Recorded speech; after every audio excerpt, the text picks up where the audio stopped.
tingnan nyo ito. Kapag ka ang isang Kristiyano ay nire-reject niya ang Christ-likeness, para na rin niyang nireject ang Panginoon ng Biblia, ang Panginoong Jesucristo ng Biblia. Sapagkat maraming Jesus.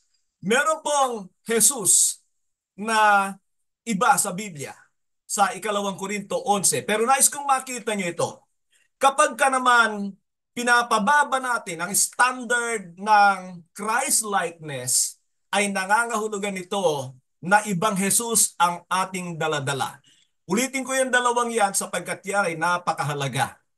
Kapag ka nire-reject mo ang Christ-likeness, yung totoong Christ-likeness, kung si Kristo ay nandirito, ire-reject mo rin siya. Kapag ka binabago mo ito, sapagkat alam ko na para sa mga tao, mataas ang standard na ito ng Diyos na gawing modelo sa atin ang kanyang bugtong na anak, kaya't ang ginagawa ng marami ay binabago nila ito, minomodify nila ito, nang sa gayon ay kayang abutin ng tao. Yan ay ibang Jesus. Isang bagay pa, habang tayo ay nabubuhay sa mundong ito, hindi natin kayang abutin yung Christ-likeness na yon. Pero pagdating ng anak ng Diyos, sakalang tayong maging ganap na katulad niya.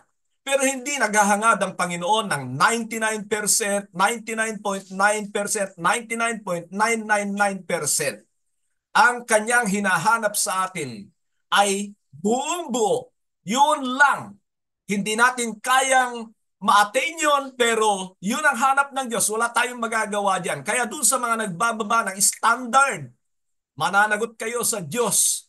Ulitin ko, doon sa mga nagbababa ng standard, binabago ang Christ-likeness o kaya binabanggit lang ang Christ-likeness, malaki ang pananagutan nyo at hindi kayo gumagawa ng alagad ng Panginoong Jesucristo. Tandaan nyo ang katotohanan yan. Yan ang katotohanan dito. Hindi natin kaya na abutin ang 100% na Christ-likeness pero hinahanap ng Diyos ang ating 100% na ibigay sa Kanya. Mahabang proseso yan. Kaya huwag kayong magmadali doon sa mga nagmamadali at naghahangad ng kung ano-ano ay mawawala kayo sa tamang landas.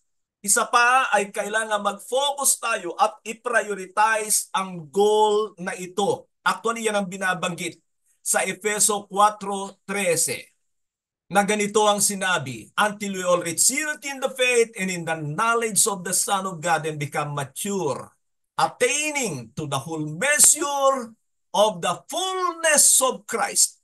Not partial about Christ. Fullness of Christ. Yan ang goal ng bawat totoong tagapagturo. Sa bagay na ito ay lagi tayong aasa sa banal na Espiritu, kaya hindi tayo makapagmalaki kahit kailan. Kailangan natin ang kanyang biyaya na siyang gagawa sa ating buhay. Isa pa ay kailangan nating yakapin.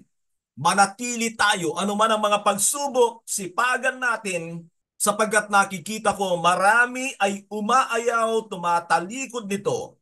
Huwag tayong manghinawa at gumaya sa mga taong ito. Ulitin ko po sa inyo, marami na akong nakikita na kahit tumagal pa ng ilang taon sa pagpupursige sa Christ-likeness, kalaunan nalungkot ako sapagkat nais nila na bumalik sa dati, ibaba ang standard dahil sila ay nagmamadali ng kung ano-ano o kaya ay nalulungkot sa mga tao na umaayaw din sa pagpupursiging ito.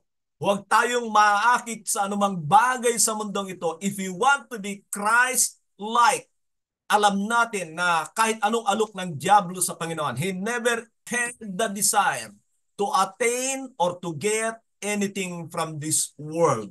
Maging ito man ay papuri ng tao.